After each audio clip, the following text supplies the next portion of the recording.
Vloggerdome, the TV show. Episode 5, Democracy, featuring Glynos, and Inmendum vs. Inmendum mirror match. Hi, this episode of Vloggerdome will be about civilization, really. Democracy is what you come down to as a reasonable, it's better than all the other options kind of thing. But the idea is what controls the soul, so to speak, of our culture, of our civilization. Civilization, it's a really good word.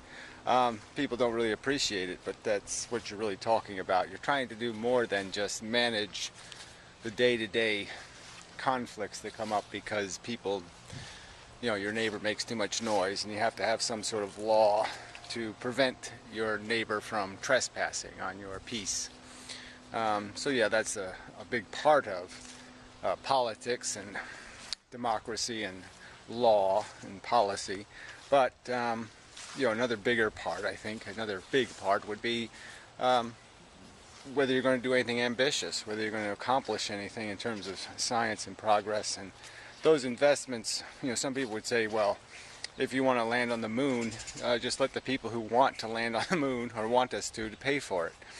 But the problem with that kind of philosophy is that there's many benefits from science and taking chances like that the people who didn't pay for it will benefit from. And it's way too complicated to try to excise them from the profits of science, the profits of a cure for a disease, for example. Because they didn't finance it, should they not be able to use it? It'd be way too complicated. So yeah, you kind of have to do these as just a rational principle. There's a certain straight line kind of efficiency in finding a method that's better than all the other methods to do this thing about, what kind of policy is the best policy? What's the right balance of investment in the future versus the short-term gratification, this generation versus, paving the roads for the next generation. And obviously we have a social contract. We've chosen a politics that it's exactly kind of the opposite. It's mortgaged the future. It's sold them into a kind of slavery, into debt that somebody's going to have to pay. It's not an unpayable, it's not something that doesn't have to be paid. The interest on it has to be paid. The price has to be paid for that borrowed money. And so the ideology that has ruled the day has been one that has sold out the future. And perhaps if there was a more honest debate in our politics, people would have that in their face, and they would say, yes, if I have a choice to sell the future into slavery or not, that they would choose more wisely and not do something so overtly destructive to the future's opportunities.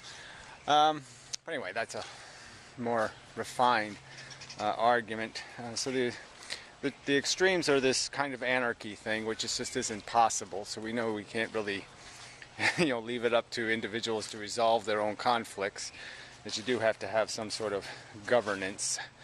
And the idea is whether the other extreme would be this a kind of democracy where everybody has a vote, and that you have some kind of direct democracy.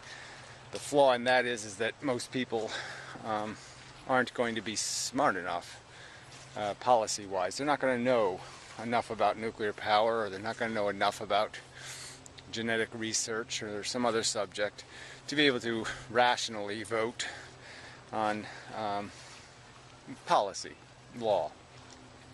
And you certainly can't negotiate between nations in a public manner, probably.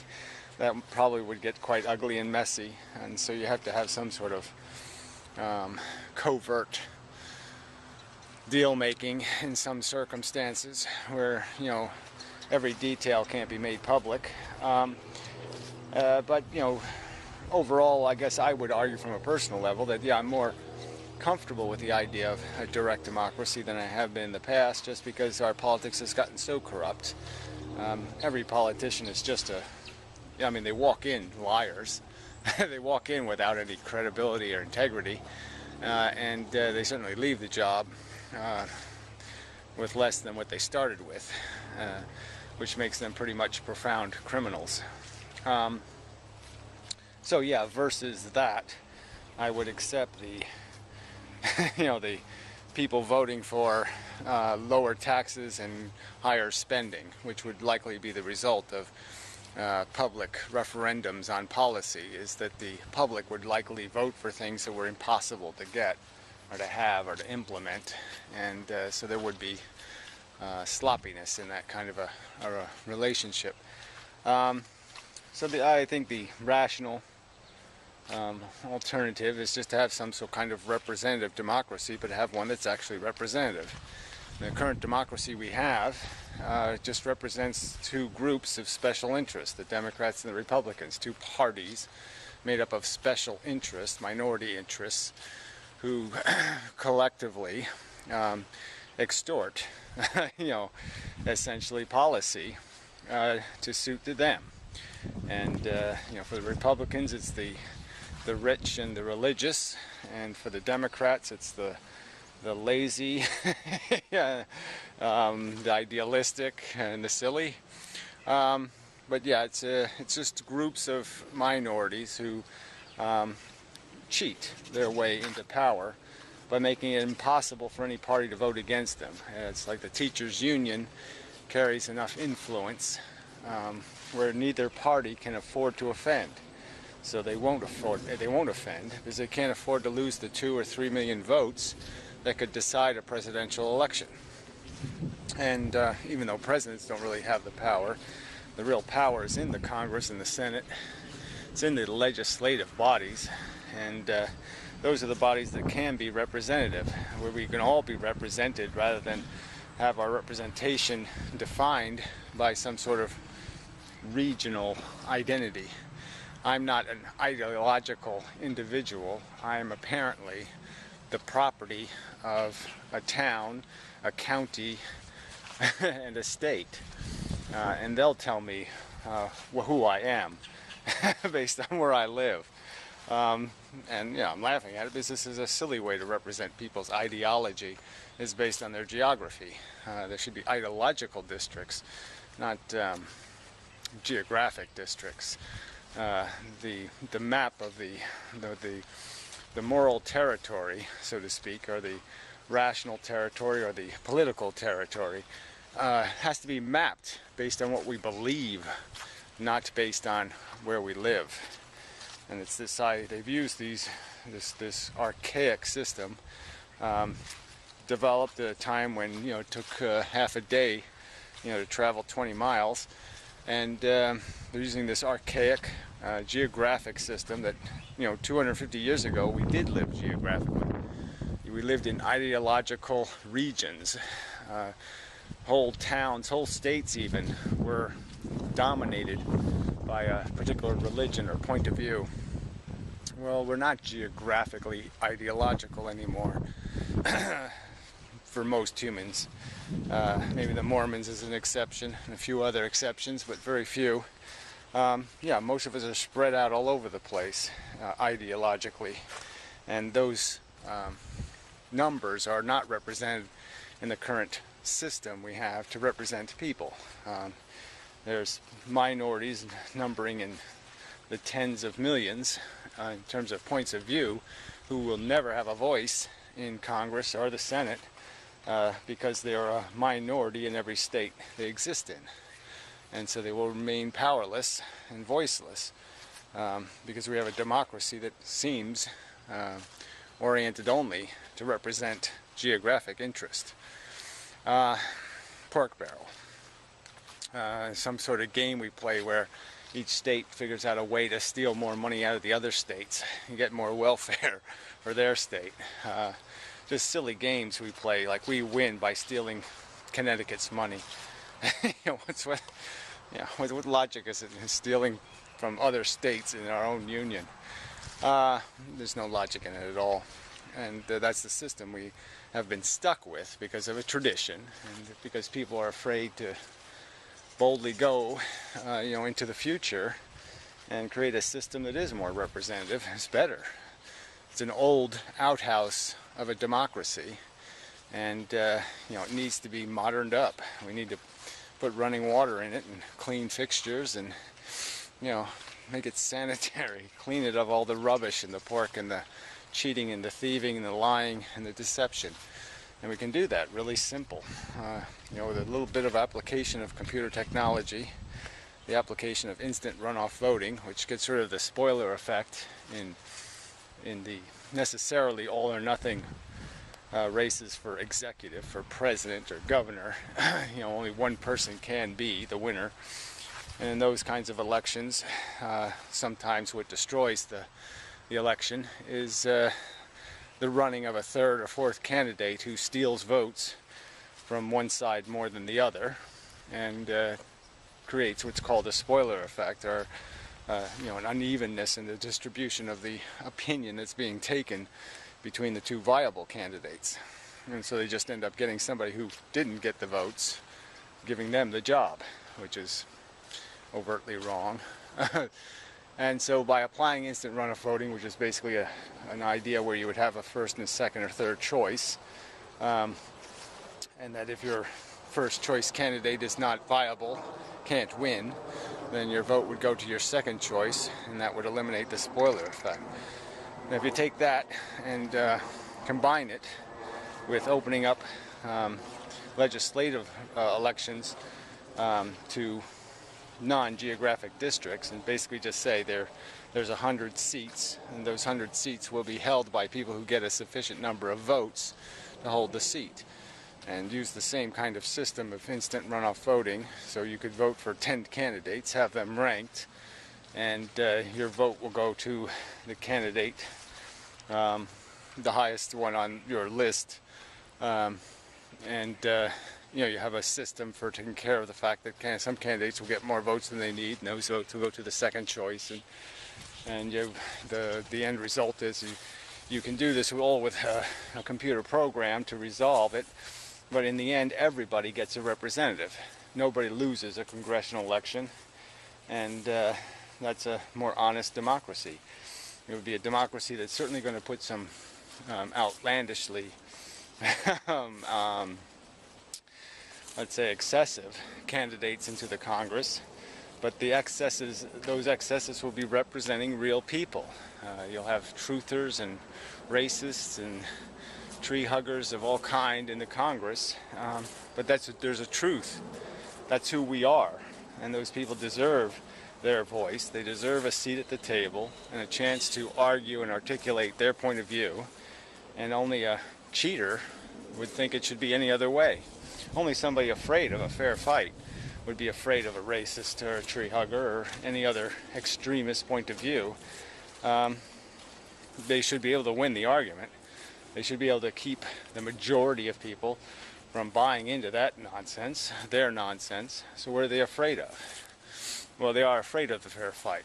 They're afraid that their special interest won't survive a fair fight, and that's all it's about. They have a vested interest in keeping a system that protects them, their special interest, their minority interest, from majority correction. And they want to stay special, they want to stay protected, they want to stay cheaters. But that's all it is. I think it can be proven to be that in every respect. It's just fear that keeps people from having an honest democracy, for voting for it, or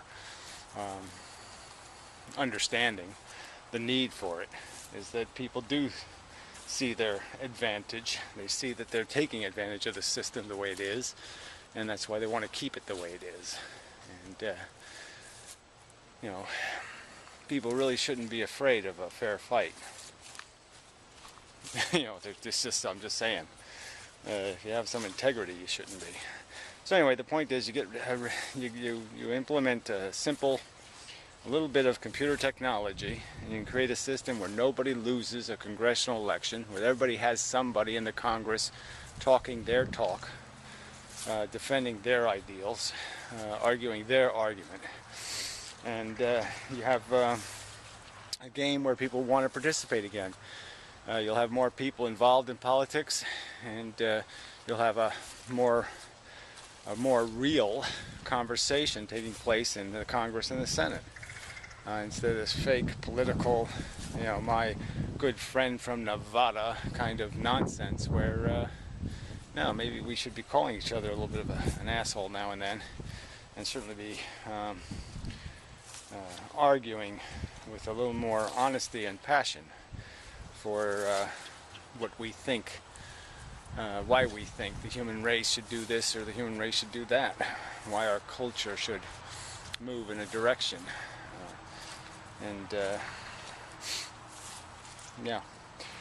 So I mean, if you have spent any time in your life existing in what's called a democracy, and realizing that I've never had a representative. I've never had a candidate I voted for represent me in Congress. And so from my perspective, why would I think this system, I was always told as a youth how bad the Russian system was because they could vote yes or no. Well, what good is any vote at all? If I'm never going to have a representative, what's the point of democracy? It doesn't represent me. These guys are, every guy who's represented me, who's called me his property, his constituent, has been the antithesis of what I believe in. Has been saying exactly the opposite of what I advocate. And yet he's doing it with the authority of my vote, even though I voted against him. How is that a democracy? How is that representation? It's not. And we can have it the other way around, where we are represented, where our politics is about what we believe in, not what grass we walk on, and such. So enough of an intro. So I'll mess with some of these words, like fairness and representation, and we'll see where it goes. Until next time.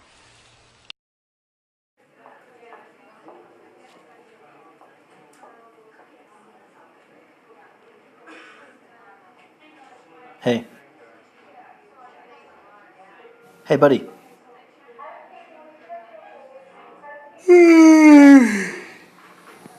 Alright there, mate? Well, I just got stabbed in the eye with a fork, but apart from that, I'm okay. How are you? Yeah, I'm not too bad. Just got a broken arm. What happened? Well, I was riding my bike, right, and some nutter in his car crashed into me. That's bad luck. No such thing, mate. There's a reason why everything happens. Well, I suppose we do live in a deterministic universe of cause and effect, so notions of lucky and unlucky probably are a little bit short-sighted and a bit too human. You what? You were just talking about determinism, right? Nah, mate. It's all destiny. Huh?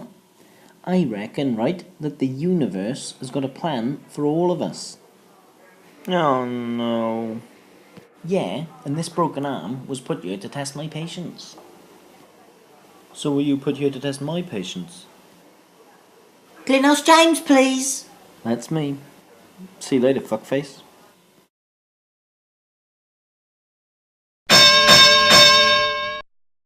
And now it's time for our mirror match in Mendham Battles in Mendham about democracy. Alright, today we're discussing democracy, or government, or civilization, and the how-to. How do you do it? And my special guest is generic naysayer nitpicker. Say hello. Hi. So anyway, you're against it, right? Because you're against everything, because it's all, everybody's corrupt, and you can never fix anything, and you can never do anything, right? Yeah, that's right. Change is stupid. Like, why would you fix anything? Because it's like it's gonna break again anyway. Because that's like the rules, It's like that Hitler thing or something. It's like always, yeah, or whatever. The government did it. Oh, you mean like that truther stuff, like inside job. It was an inside job, and it was like somebody behind the bushes, and it's always something, right? So you just don't bother thinking about something and coming up with a plan and then trying to implement it, right? Because that would be like just a waste of time, right? Yeah, basically. Um, and I'm too lazy, and that takes like thinking, and it's just easier for me just to say it won't work. And yeah, it's just really easy to do that, right? It's like really easy to tear stuff down, really hard to build things, and so haha, you lose.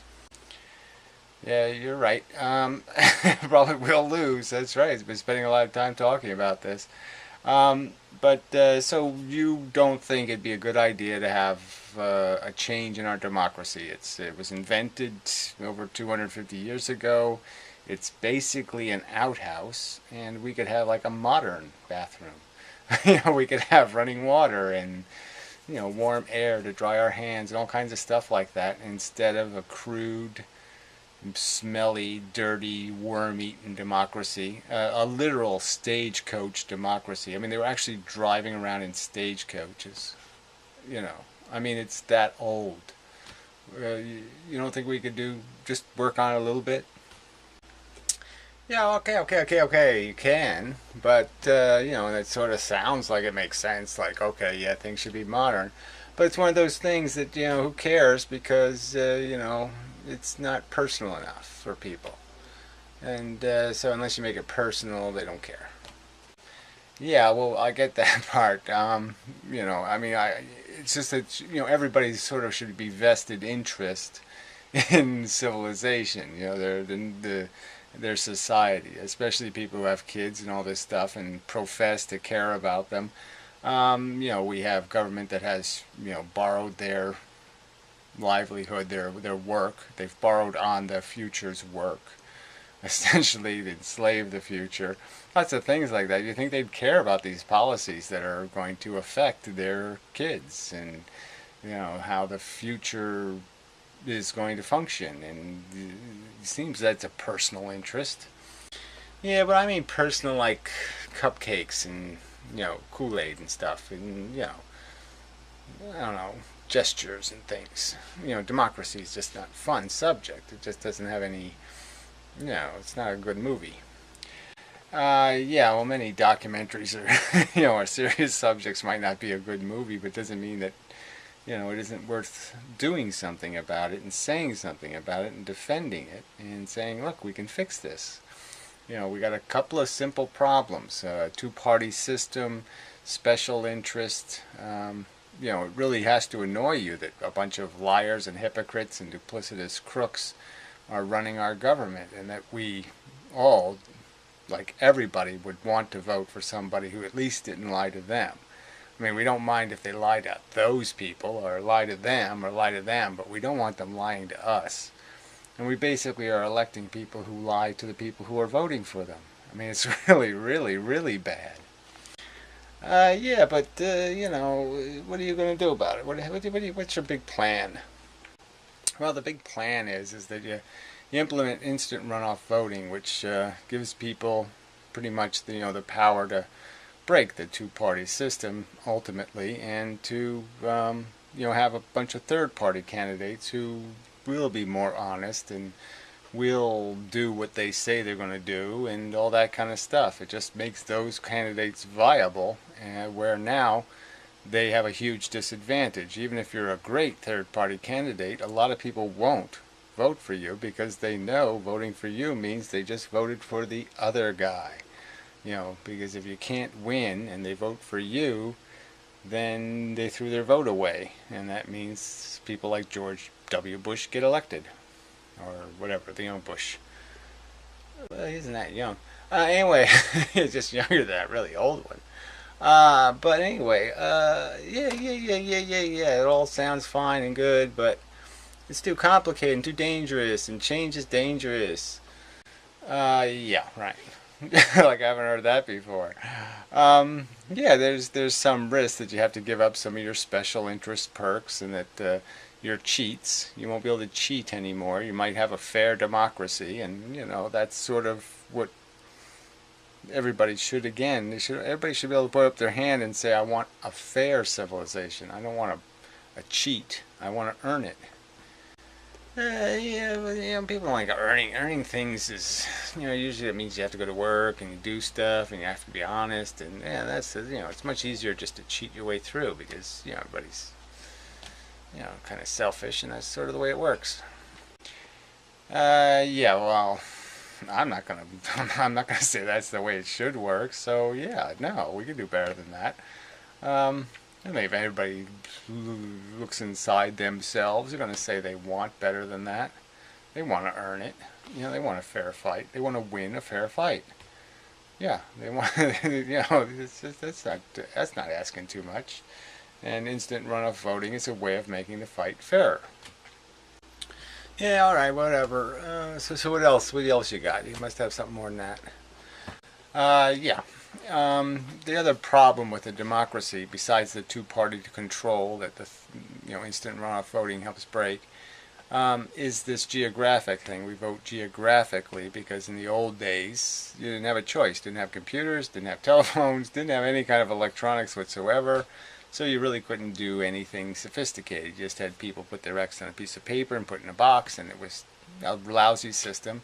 And we pretty much have the same lousy system. We have people poke holes in little pieces of paper and vote, and it just really is just nonsense. And there's all kinds of room for cheating because nothing's really, you really don't get a receipt that means anything. You don't even have proof they counted your vote. But we can do better than that. We can have a system where, you're really registered and your vote, you can see exactly where it goes, and it's all in a big computer database somewhere. But the more important part is that we don't have to do it this old way anymore. We can do it a more modern way where we're not tied to just our geography. I mean, right now we vote in geographic districts, and that's really all that's getting represented. You're having 50 state elections, and then you have all the counties in all those states, and basically you're just polling the same majority. You're basically just saying who's the majority in the district geographically, and you're saying let's give them all the votes, let's give them all the power. So whoever the majority is in a district is the winner, and we know that there's a basic liberal conservative divide that might exist on certain social issues, and so you can basically have some sense of diversity produced out of that system, but it's all basically the same majority, and all minority issues will get no representation whatsoever. There won't be any cigarette smokers and advocates of cigarette smoking in the Congress because cigarette smokers aren't geographically segregated, so they're not going to have representation. Black people in this country wouldn't have any representation if it wasn't for the fact that they are geographically segregated, that they have dense populations in geographic areas, and that's where they gain their representation for the most part, 98% of their representation. We'll be back with round 2 soon.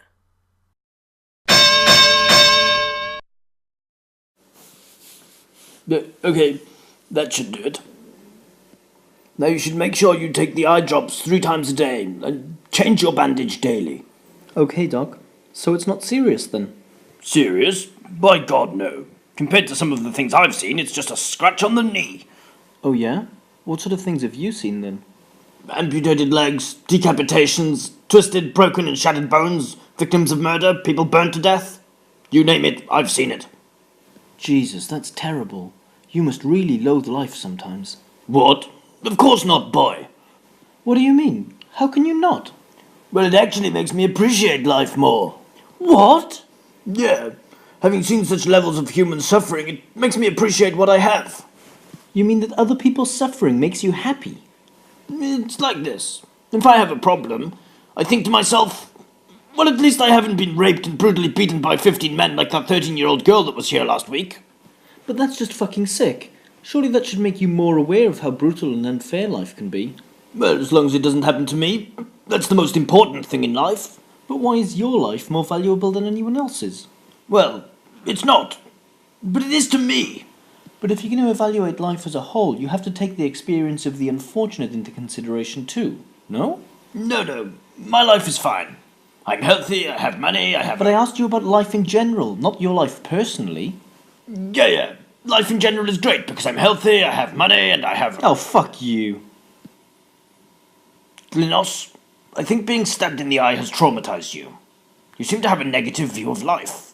So I'd like you to see a psychologist.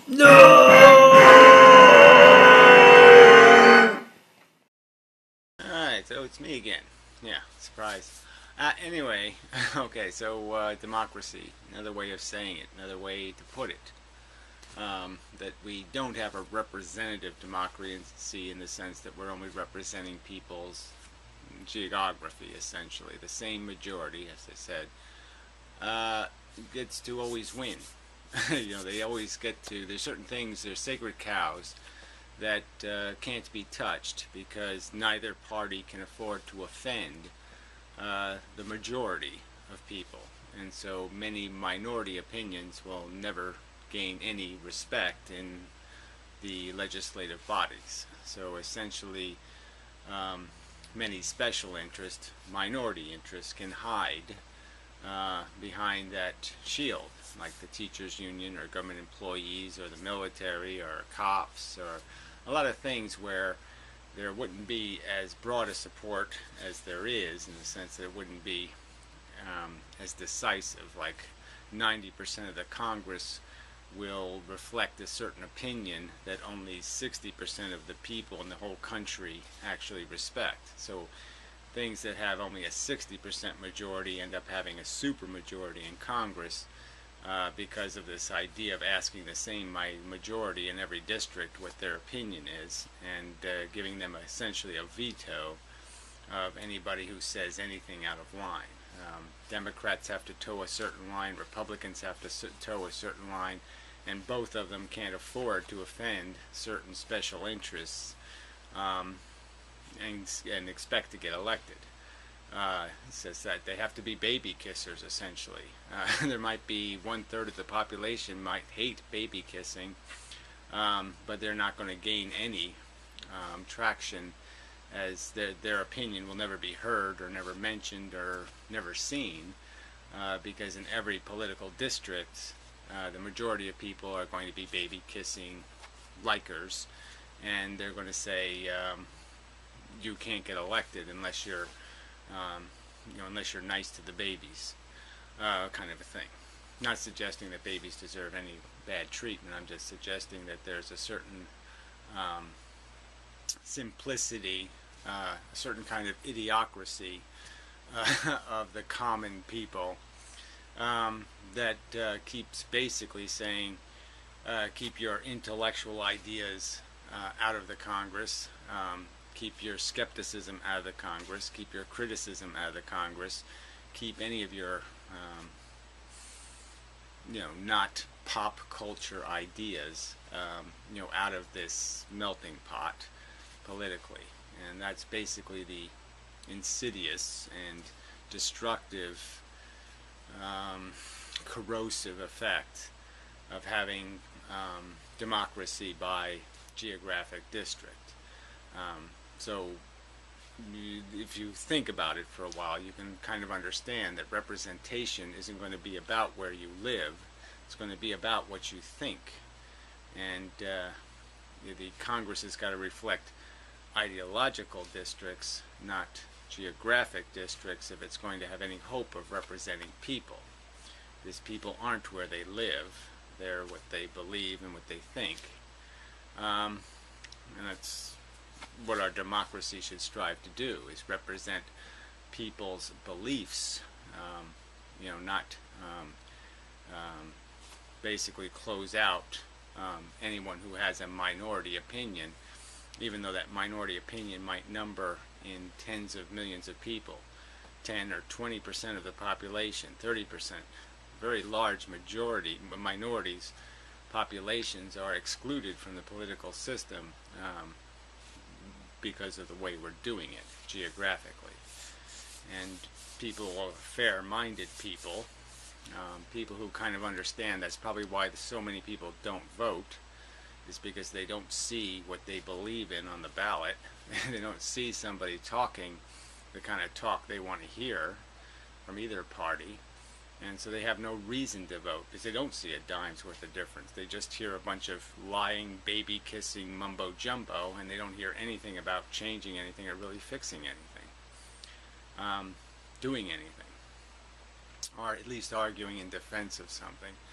I guess that's part of this, is that it's more about where the compromise happens. Under the current system, the compromise happens before you have an argument.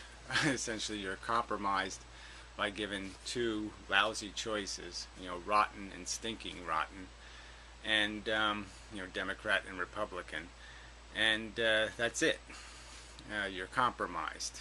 You have to, you have to decide, well, do I compromise 80% of what I believe in, or do I compromise 99% of what I believe in? Because there's only going to be 1 or 2% of the things these people will say, 2% of their sentences that you might be able to support. And instead, we should just have this, a system that's basically just, there's 100 people in the Congress, let's say. It can be any number, 200, doesn't matter. And those 200 people essentially become composites of the entire population of the country. And so each one represents their share of the population, the 500,000 people, let's say, and they have to get 500,000 votes. So I could use an example like Jack Kevorkian, kind of a bold character in Michigan. He ran for Congress and failed to get elected. But because he was a nationally known character, figure, and had a very strong political cause, if he ran in a national election where people from any state could vote for him, he would have gotten elected to Congress. There certainly would be 500,000 people in the country who would have thought highly enough of Jack Kevorkian to think he deserved a seat in the Congress. And so those 500 people would be represented, those 500,000 people. Where he might only have 50,000 in the state of Michigan that would support him, across the entire nation he would have many more. And so it's an example of an individual of good character and passionate philosophy who could be in Congress. People that like that, of that character, could be in Congress. People who aren't Democrats or Republicans, people who are just smart and can make an argument, and that's really what you want. You want to have an argument. Compromise might be inevitable in many cases. You might have to have an up or down vote on war or some other issue in the Congress, and somebody's going to have to take a stand one way or the other, so there will be a compromise. You won't be able to just sit on the fence. But the compromise should happen after you've had the argument, and the arguments that take place in Congress are not ideologically fair. They're always slanted towards this common denominator majority interest, and there's nobody passionately arguing in defense of these minority interests, because these minority interests aren't what gets people elected, and that's the unfortunate fact. Both parties don't represent cigarette smokers. Both parties don't represent the environment in many ways. Both parties are hostile to the idea of doing something realistic about immigration. Both of them have a vested interest. The Republicans have a vested interest in destroying the wage base, and the Democrats have some sort of liberal, tree-huggy interest in some kind of notions of, multiculturalism and the rights of the oppressed, the rights of them to bring their oppression with them, their baggage. But anyway, so both parties are of no value to somebody who thinks we've imported enough imports and that we don't need any more imports. Neither party is going to do you any good if you really believe that. Because both of them have basically sold out to a vested interest in destroying wages and creating some sort of preposterously huge welfare state. So anyway, that's a side subject, obviously. The idea is that, again, is that the focus should just be to understand is that the democracy was created hundreds of years ago. Actually, hundreds of years ago. Thomas Jefferson was a very smart man, but he didn't have much to work with. Okay, he had a crude system where all you could do was vote geographically. There was no telephone, no telegraph, no instant messaging. None of that happened. So there's no way to have elections any other way than locally, and to have local people govern those elections. And but we don't have to have that system anymore to elect state legislatures or to elect congressional and senatorial bodies. It doesn't have to be a winner-take-all district vote anymore. It can be only people who get a positive vote go in.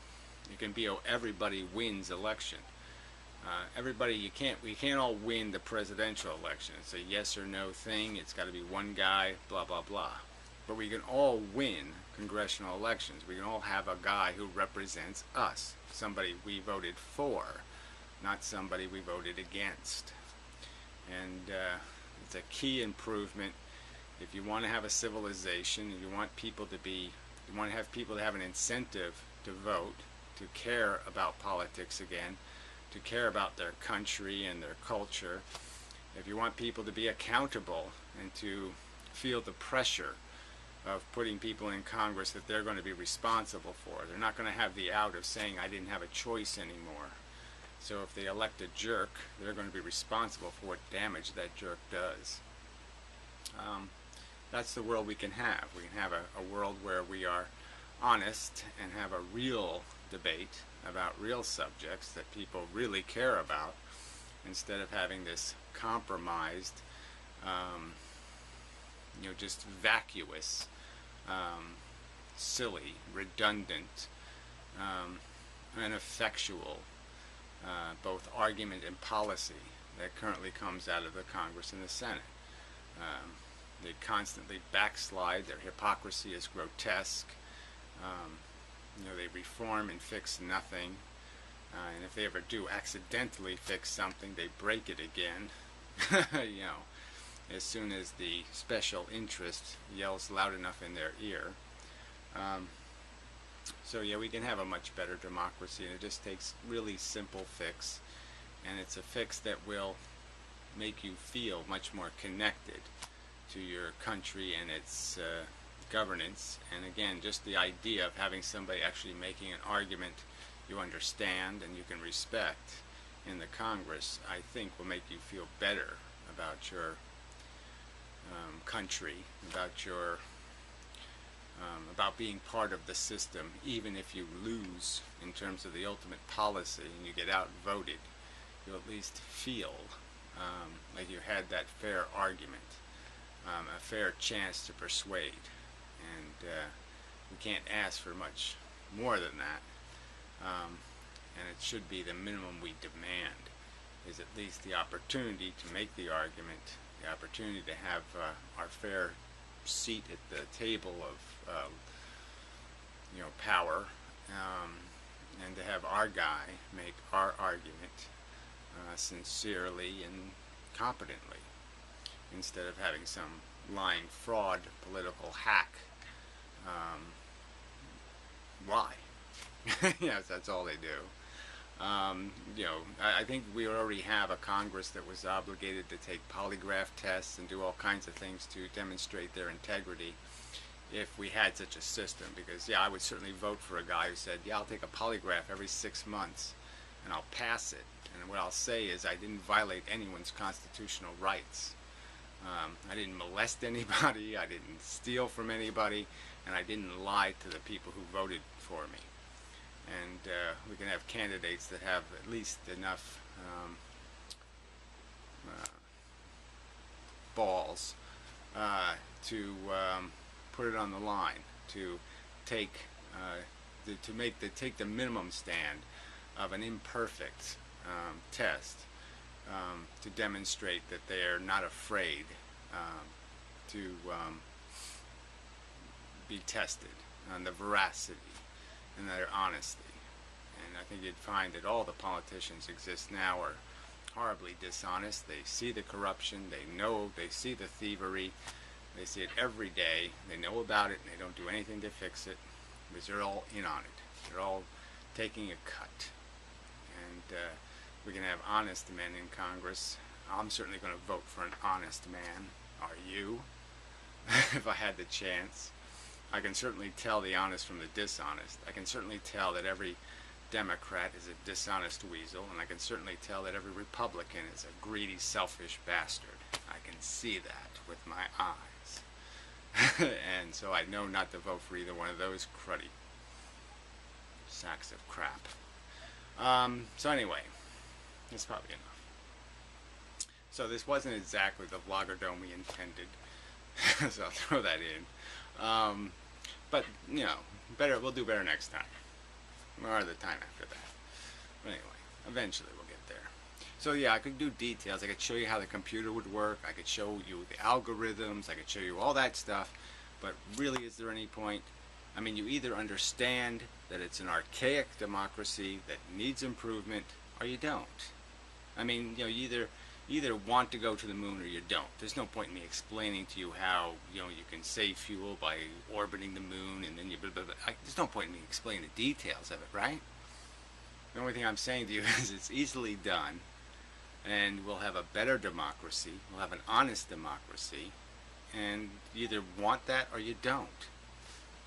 You're either a cheater, okay, or you're a fair guy who wants a fair fight. Yeah. Those are your two options. Good guy, bad guy. Which one are you? Anyway, or girl. Yeah, we give women the vote, right? Yeah. So at least we got that done. But yeah, small progress, really. And if you think about the 200 years, such small progress. And that's because the same ignorant masses have been driving the bus of our civilization for way too long. And it's time to let the smarter minority have a louder voice.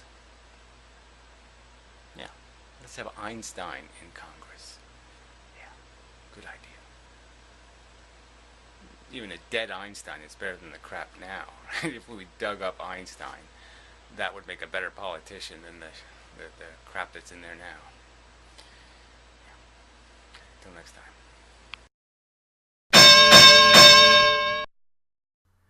More of Inmendum versus Inmendum, now! Yeah, this whole, see, that just sounds so complainy, you know, and all this, it's all this, you know, whatever, liberal kind of thing, like, oh yeah, we need to give people, you know, rights and stuff, and yeah.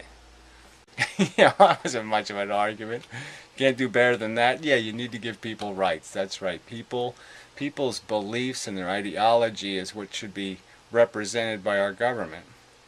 And there is the alternative of just having a direct democracy, where you just allow people to vote online. You could have bills presented, referendums presented. You could have a system that allows that to happen. I personally don't think it's the best choice. I think representatives mean that there's going to be more attention to detail, and representatives are going to be more knowledgeable about the bills they're voting on. But versus the corruption we have now, I would vote for a representative democracy before the terrible corruption and lying and cheating we have now. Yeah, but it's just easy just to say, forget it. I don't want to change anything. It's just really easy to do that. Yeah, well, I'm not arguing it's not easy to say let's not change anything, but I'm saying that can't you see that, can't you, you get it, that it's an old archaic system, and that we could empower people, and that people would be motivated to be part of the democracy and to vote and to pay attention to bills and all this stuff, because you would have a real representative and your name would be on it. Your reputation would be part of the deal, because when you elected a representative to a legislative body, whether it be for a state legislature or the Congress, it would be all positive votes, and they would be real constituents with actual names and addresses and identities. And those candidates would have to be accountable to those voters, and they would need those voters to come back the next time to re-elect them. Yeah. Well, that sounds, like we should care, and it sounds like, I can sort of sense that there's probably some kind of obligation to give a shit, but I just can't. I can't do anything. I can't do anything about that. I can't make you care about having a democracy where issues are really argued, and they're argued publicly, and they're argued fairly. I mean, a fair battlefield of ideas is really what we should be after. All Americans, all people who think they believe in this idea of freedom and democracy and rights and all that kind of stuff, should want a fair fight, which means you get a fair argument before you have a fair vote. And we don't have that now because we compromise people right out of the argument with a two-party system that disenfranchises half the population in every election. Half the people are forced to have a representative that is the antithesis of their beliefs.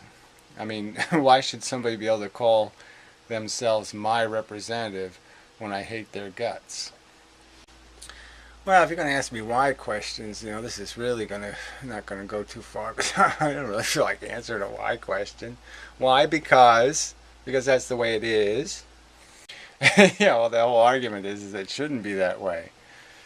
Yeah, I know, but there's other benefits to just leaving things alone. It's it's safe. You can't get any trouble, any more trouble than we're already in. Yeah, and you also can't fix anything. You just leave everything broken, so then you can just endlessly complain about the same crap over and over and over and over and over, forever and ever and ever. I've heard people complaining about things for 40, 50 years, and the complaints are the same complaints, but they don't do anything to fix anything, so yeah, they just keep complaining. Yeah, well, that's people like to be able to do that.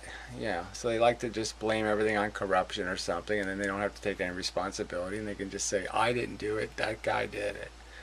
So maybe they want it that way. Yeah, well, that's sort of the argument I'm making, is that's what it appears, is that people want a broken, corrupt system, so they can just say they didn't have anything to do with it, even though they're voting for it, they're maintaining it, because they don't do anything to support initiatives to fix it. Yeah, well, exactly. But it's what people, like I said, they just don't want to be bothered. It's not fun enough. This isn't entertaining enough. This whole subject thing, this whole arguing thing, this isn't fun. Yeah, I realize that. But again, it's not supposed to be. And it's only, if it only is because you force it to be. This is the compromise that we're allowing certain special interests, certain lowest common denominator types to define agendas, and we're letting them do that without even calling them jerks, without even having an opportunity to call them a jerk before they ruin the game with their laziness and their sloppiness and their lack of ambition and their lack of will to be better or to do better. Yeah, well, so you're saying that if you had the opportunity to humiliate me publicly for being a lazy jerk, that maybe I wouldn't be a lazy jerk? Yeah, that's what I'm saying. That's right.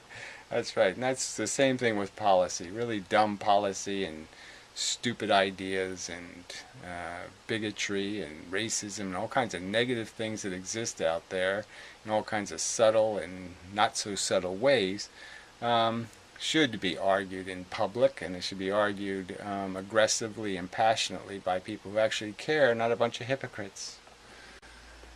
Yeah, well, that might be entertaining. If people in Congress actually really sincerely hated each other because they sincerely cared about something, that might be interesting.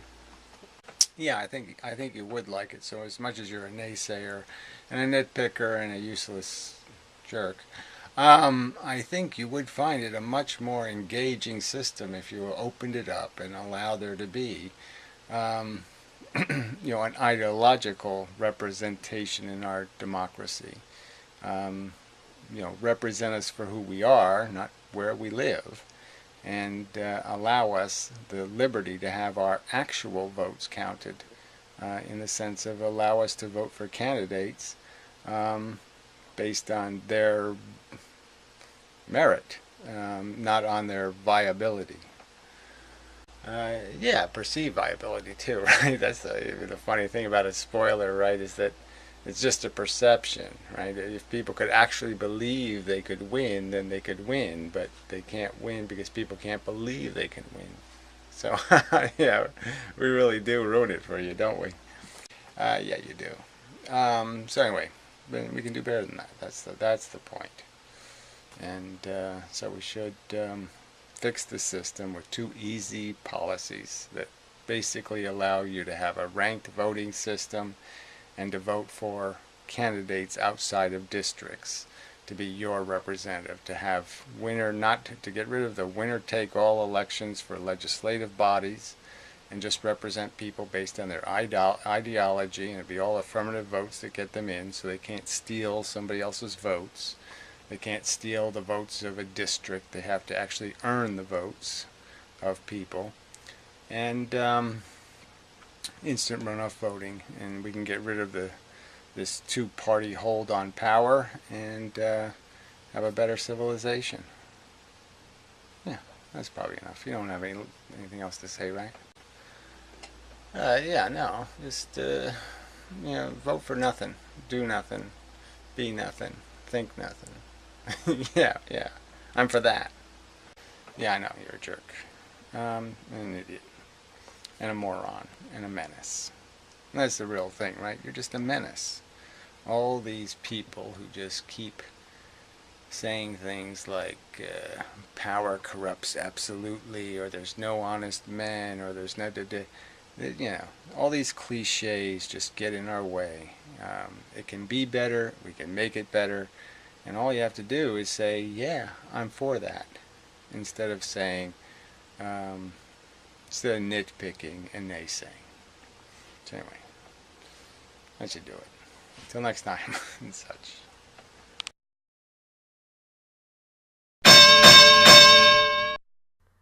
Want to see more of Vloggerdome? Want to make a counter-argument to anything said in this episode or one of our others? Please visit us at www.vloggerdome.com. See more episodes, conversations, extras, contests, live events, and more on our YouTube channel, Vloggerdome.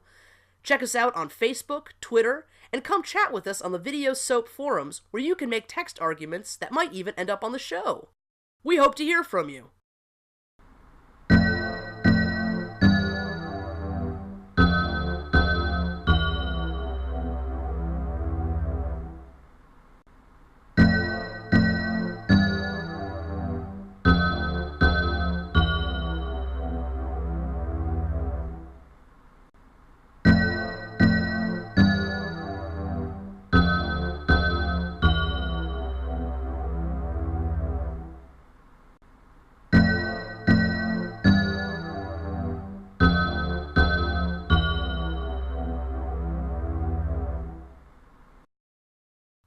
Thank you for watching Vloggerdome. Join us again next month for our vegetarianism episode. See you then!